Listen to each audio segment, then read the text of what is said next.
ওরে বাবা গো, দেখেছো কি সুন্দর সাজিয়েছে। আরে সাজাবে না, প্রেম করে বিয়ে তো। ছেলের বাড়িতে এক পয়সাও ডিমান্ড দিতে হয়নি, ওই টাকা দিয়ে তাকে ফুটানি। যা বলেছো।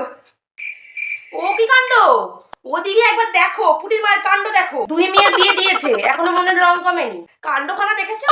পুটির মায়ের বয়স মনে দিন দিন বাড়ছে না, কমছে।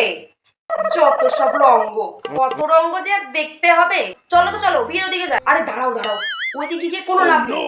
আগে বরং চলো খাওয়া দাওয়ার দিকে যাই। একদম ঠিক কথা বলেছো, পরে যদি আবার মাংস শেষ হয়ে যায়। চলো, ওই জন্যই তো বলছি চলো। যাই বলো আর তাই বলো, রান্নাটা কিন্তু একদম ভালো হয়নি। একদম অখাদ্য হয়েছে।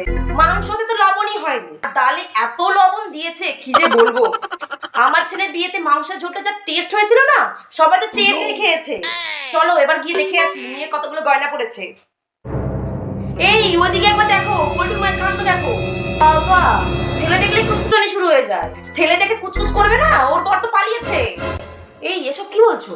হ্যাঁ গো, পালাবে না, বরকে আঁচলে বেঁধে রাখতে হয়, বুঝলে? তা বলেছো, কিন্তু ওই ছেলেটা কে গো? কে জানি, মুখটা তো ভালো করে দেখাও যাচ্ছে না। কি বাবা গো, এ তো তোমার বর। দূর, কি যে বলো না তুমি।